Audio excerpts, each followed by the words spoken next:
The philosopher Yogi Berra once said, "You can observe a lot just by watching." As future scientists and engineers, you'll be making a lot of observations. Observations are qualitative and quantitative. Some observations are made to identify based on a difference in properties. Quantitative observations are measured and quantified with numbers.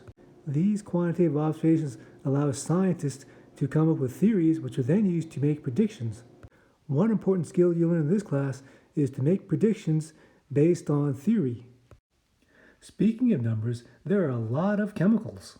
The Chemical Abstract Services has registered 130 million substances as of 2017. This number is growing very quickly. Although there's only 117 elements, look at all the possible ways they can combine.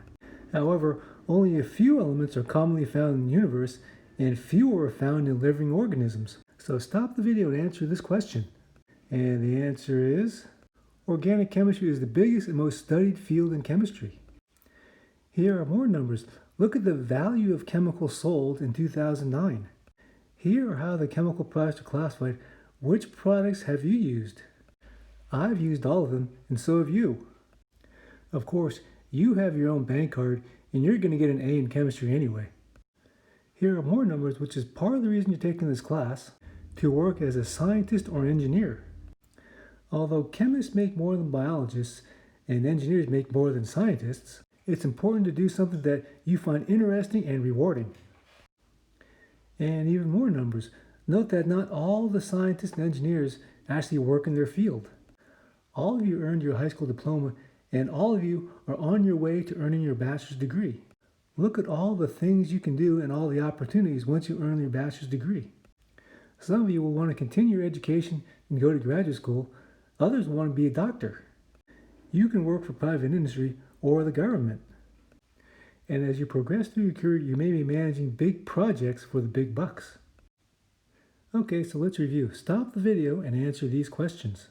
And the answers are, you are likely taking this class as a requirement for your major field of study. What you learn from this class is what you use in your future classes. So stop the video and review these numbers.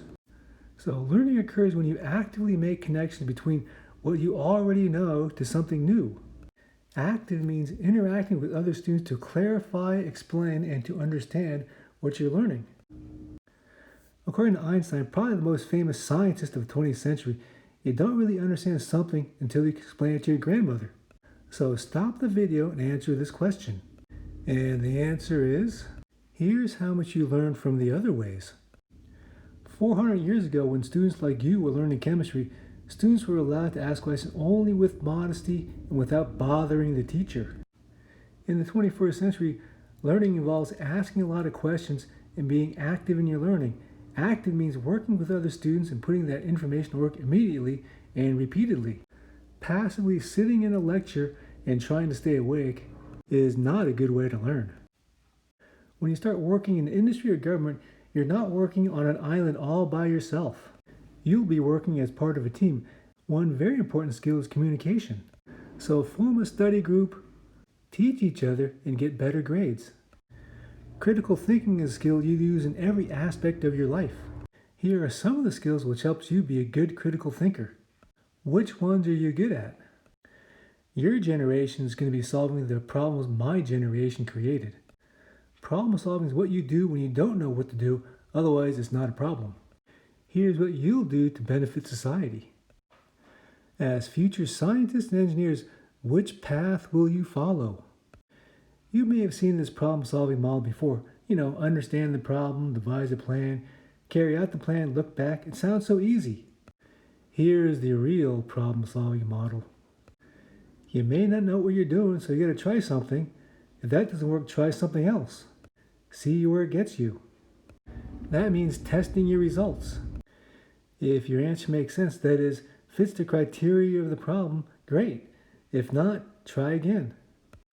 Here's an example of a problem we'll do in this class. You have a liquid. What is the identity of the liquid?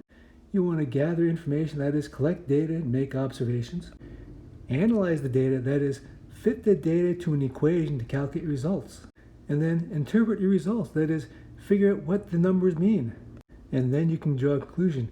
Is the liquid what you think it is? On those TV police shows, you'll see a detective taste something and immediately know what it is. It doesn't work that way.